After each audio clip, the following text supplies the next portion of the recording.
नमस्कार। 12वीं की फिजिक्स में आप सभी लोगों का स्वागत है।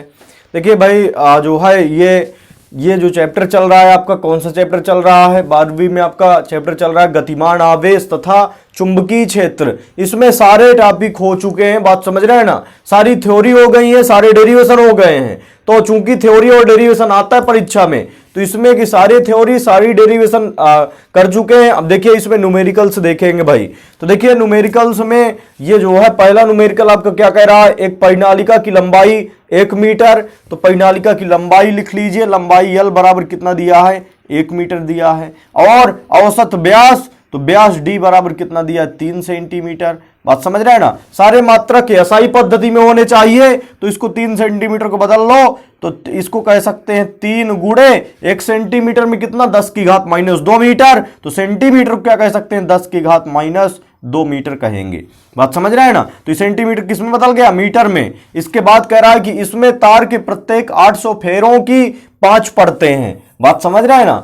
जैसे एक परिनालिका हो, ये परिनालिका है मान लीजिए, बात समझ रहे हैं ना। ये आपकी क्या है, परिनालिका। इसमें कितने फेरे हैं, बात समझ रहे हैं ना। ये जो है कितने फेरे हैं, 800 फेरे। 800 फेरों की 5 परत है। ये 800 फेरा की पहली परत हो गई। इसी के ऊपर फिर से 800 फेरा की परत लगाई गई है, ये दूसरी परत है। इसके बाद यहां से जो है ये अगली जो परत है वो तीसरी परत है, और यहां से जो है ये अगली जो चौथी परत, और लास्ट में क्या हो जाएगा, 5वीं परत। तो 800 फेरों की कितनी परत है, 800 परिनालिका में 800 फेरों की 5 परत है। तो कुल फेरों की संख्या n बराबर क्या हो जाएगा, n बराबर हो जाएगा 800 गुणे क्या हो जाएगा, 5। बात समझ रहे हैं ना। चूंकि कुल फेरों की संख्या कितनी बनेगी भाई, 800 फेरा की पहली परत तो और 800 फेरा की दूसरी परत, तो कुल फेरों की संख्या कितनी हो जाएगी, यदि 2 परतें हों तो 800 की पहली परत, 800 की दूसरी परत, तो 800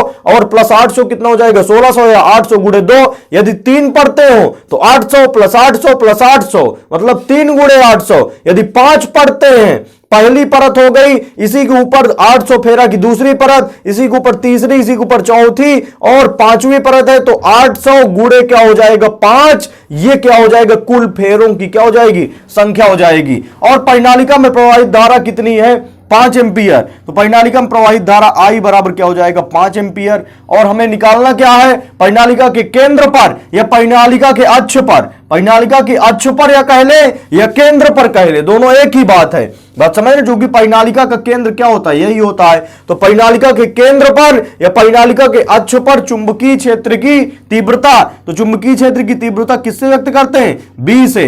तो एक डेरिवेशन करवाया गया था, लंबी परिनालिका के भीतर, लंबी परिनालिका के भीतर या लंबी परिनालिका के अक्ष पर चुंबकीय क्षेत्र की तीव्रता।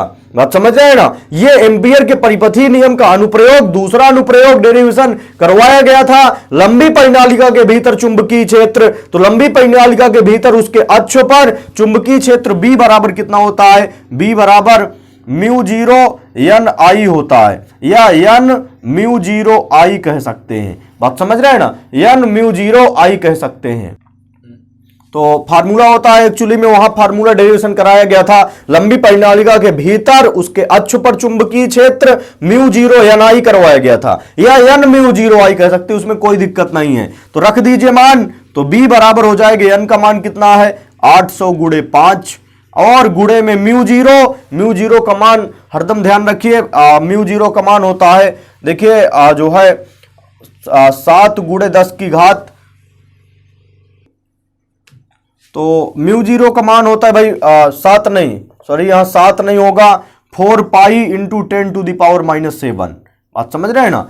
n का मान 800 गुणे 5 हो गया, μ0 का मान 4 pi into 10 to the power 7। ये हरदम के लिए ध्यान रखिए, 4 पाई इंटू में 10 to the power -7 into I का मान कितना दिया है, 5 एम्पियर, तो 5 रख लिया। अब देखिए इसका गुणा कराना है, तो देखिए कैसे गुणा होगा भाई, यहां से गुणा होगा हमारे पास 800 का 4 के साथ गुणा करा दीजिए, तो 8 चौको क्या हो जाएगा, 32, तो यहां से 3200 हो गया। देखेंगे 8 का 4 के साथ, तो 8 चौको 32, 3200, और गुणे में यहां से क्या हो जाएगा, 5 पचा 25, तो 25 हो गया। 8 चौको 3200 गुणे क्या हो जाएगा 25, और पाई बचा है। देखिए 800 का 4 के साथ ये काम खत्म, 5 का 5 के साथ 25। क्या बचा यहां से बचा हमारे पास पाई बचा, तो पाई का मान 3.14 गुणे में 10 की घात -7।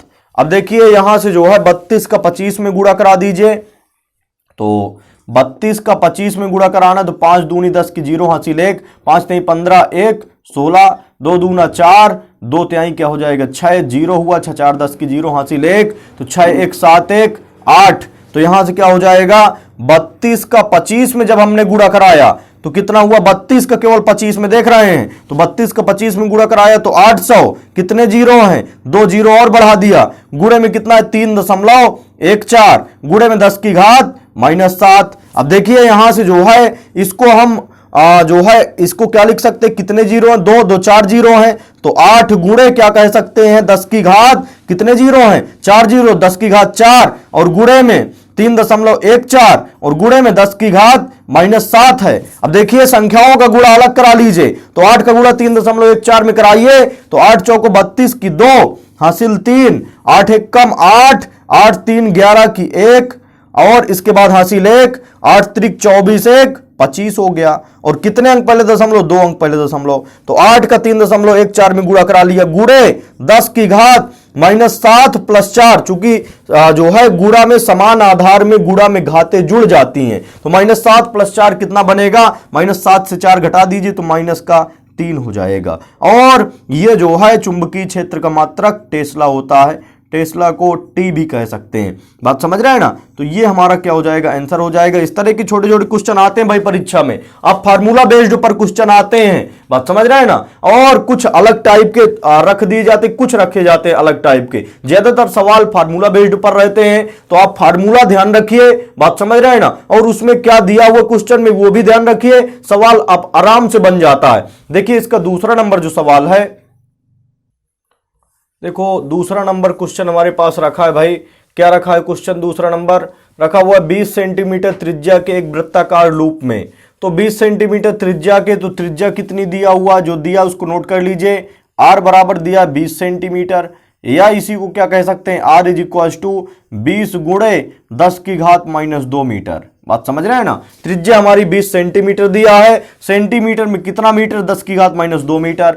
वृत्ताकार लूप में 4 एम्पियर की धारा बह रही है, तो I बराबर कितना दिया है 4 एम्पियर, बात समझ रहे हैं ना। और लूप के केंद्र पर उत्पन्न चुंबकीय क्षेत्र की गणना, B का मान क्या करना है, हमें निकालना है। तो देखिए एक डेरिवेशन कराया गया था, वृत्ताकार धारावाही वृत्ताकार लूप के केंद्र पर, इसी जो है चैप्टर में डेरिवेशन शुरुआत में ही कराया गया था, बात समझ रहे हैं ना। धारावाही वृत्ताकार लूप के केंद्र पर, यदि वृत्ताकार लूप है उसमें धारा जो है आई बह रही है, तो उसके केंद्र पर चुंबकीय क्षेत्र का डेरिवेशन करवाया गया था, उसमें फार्मूला निकला था, बात समझ रहे हैं। सभी लोग पीछे देखेंगे पिछले वीडियो को, तो उसमें मिलेगा वृत्ताकार लूप के केंद्र पर चुंबकीय क्षेत्र की तीव्रता। तो चलिए देखते हैं यहां से, तो वही फार्मूला यूज करेंगे।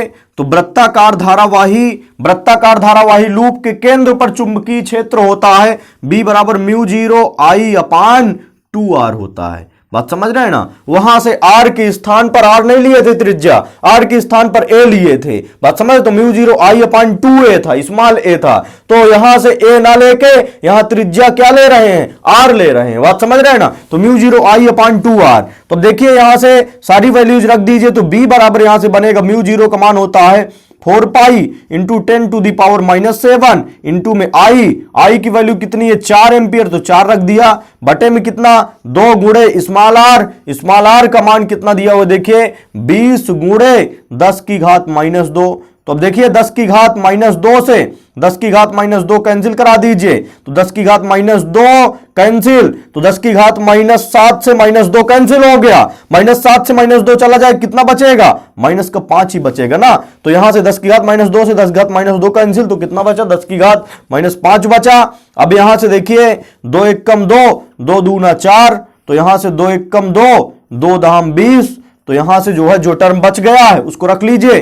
तो B बराबर कितना बचा, यहां से B बराबर अंश में बचा देखिए 4 पाई बचा और 10 की घात -5 बचा, तो 4 और इंटू में पाई का मान 3.14 और गुणे में 10 की घात -5 और बटे में नीचे क्या बचा, यहां से हमारे पास केवल 10 बचा तो 10 रख लिया। बात समझ रहे हैं ना। तो b बराबर इसका 4 के साथ गुणा करा दीजिए, तो 4 चौक क्या हो जाएगा 16 की 6 हासिल 1। इसके बाद 4 एकम 4 1 5 और 4 तिहाई 12, कितने अंक पहले दशमलव, 2 अंक पहले दशमलव और बटे में क्या हो जाएगा 10 और गुणे में 10 की घात -5। अब देखिए यहां से जो है हमारे पास बनेगा क्या, जब 10 का इसमें भाग कराएंगे, 10 का भाग कराएंगे 0.1 अंक पीछे खिसक जाएगा, तो b बराबर क्या हो जाएगा 1.256 गुणे में 10 की घात क्या हो जाएगा -5 होगा। तो ये हमारे पास क्या हो जाएगा, और चुंबकीय क्षेत्र का मात्रक क्या होता है टेस्ला, टेस्ला का मतलब टी बना दिया।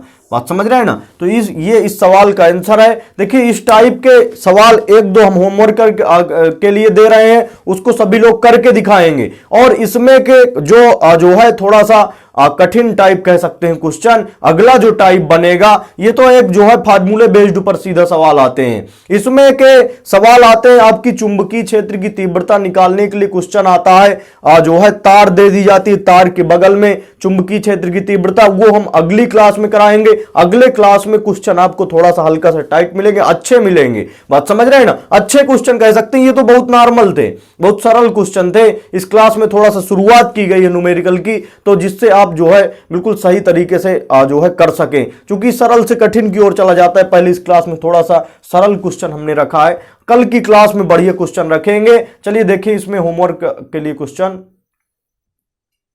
देखो ये क्वेश्चन है हमारे पास, ध्यान से समझेंगे थोड़ा सा क्वेश्चन। एक लंबे क्षैतिज तथा जकड़े तार में, एक लंबे क्षैतिज तथा जकड़े तार में 100 एम्पीयर धारा बह रही है। जकड़े का मतलब दो जो है मान लीजिए 2 खंभे हैं, इनसे जो है एक जो है क्षैतिज तार जकड़ी हुई है। तो एक लंबे क्षैतिज तथा जकड़े तार में, लंबे है और क्षैतिज तार है, लंबी क्षैतिज तथा जकड़ी हुई तार में कितने एम्पीयर धारा बह रही है, 100 एम्पीयर धारा बह रही। बात समझ रहे हैं ना, ये I1 मान सकते हैं, 100 एम्पीयर धारा बह रही है। इसके ठीक ऊपर तथा समांतर, इसी के ठीक ऊपर और समांतर ये देखिए दूसरी तार है, एक महीन तार है जिसमें कितनी धारा बह रही है 200 एम्पीयर बह रही है। तो I2 मान लेंगे इसको, I2 बराबर 200 एम्पीयर धारा बह रही है, तथा जिसका एकांक लंबाई का भार बल, तो एकांक लंबाई का भार बल मतलब प्रति लंबाई में लगने वाला जो है बल। बात समझ रहे हैं ना, प्रति लंबाई में लगने वाला बल F अपान L कहलाएगा। यदि लंबाई को प्रति मान ले, एकांक मान ले, तो प्रति लंबाई में, लंबाई को एक कर दें, तो प्रति लंबाई में लगने वाला बल क्या कहलाएगा F अपान L। तो F अपान L का मान कितना दिया है 0.05 न्यूटन प्रति मीटर। बात समझ रहे हैं ना, जिसका एकांक लंबाई में लगने वाला बल, एकांक लंबाई में लगने वाला मतलब F अपान L होगा। एकांक लंबाई तो एक ही है ना, तो यहां से F अपान क्या कहेंगे L। तो एकांक लंबाई में केवल बल कहता तो F हो जाता, एकांक लंबाई में कह रहा है तो F अपान में L हो जाएगा। बात समझ रहे हैं ना। तो एकांक लंबाई में लगने वाला बल F बराबर कितना हो जाएगा 0.05 और न्यूटन प्रति क्या है मीटर। यहां से भी समझ सकते हैं, न्यूटन किसका मात्रक बल का बटे m किसका मात्रक लंबाई का। तो ये चीज क्या दी हुई है, ये चीज F अपान क्या दी है L दी हुई है। यहां से मात्रक से समझ सकते हैं, ये क्या दिया हुआ है, ये न्यूटन किसका मात्रक बल F का मात्रक और मीटर किसका मात्रक बटे लंबाई का मात्रक। तो ये क्या दिया है F अपान L का मान है दिया है। और कह रहा है कि महीन तार को निचले तार से, महीन तार को, ये महीन तार है, बात समझ रहे हैं ना, महीन तार को निचले तार से कितना ऊपर रखना चाहिए। मान लेंगे कितना ऊपर, R मीटर दूर ऊपर रखना चाहिए, R दूरी ऊपर रखना चाहिए। तो महीन तार को निचले तार से R दूरी ऊपर रखना चाहिए ताकि यह चुंबकीय प्रतिकर्षण के कारण ही टिका रहे। तो हमें क्या निकालना है, इसमें R का मान निकालना है। तो अब देखिए एक फार्मूला होता है, दो समांतर, लास्ट डेरिवेशन है इस चैप्टर का, लास्ट डेरिवेशन करवाया गया था, दो समांतर धारावाही तारों के बीच। ये देखिए ये पहली तार है और ये दूसरी तार है, तो दो समांतर धारावाही तारों के बीच लगने वाला बल, एक फार्मूला लास्ट में आया था जिससे एम्पियर की परिभाषा निकली थी। दो समांतर धारावाही तारों के बीच लगने वाला बल F अपान L बराबर म्यू 0 अपान 2 पाई, म्यू 0 अपान 2 पाई I1 I2 अपान R था। बात समझ रहे हैं ना। तो अब यहां से R की वैल्यू निकल आएगी। कैसे निकल आएगी, देखिए तिर्यक गुणा करा देंगे। बात समझ रहे हैं ना। तो ये जो है ये सारी चीजें जो है, अब देखिए इसका गुणा f का गुणा इसके साथ, तो यह कह सकते हैं f गुणे 2 पाई गुणे R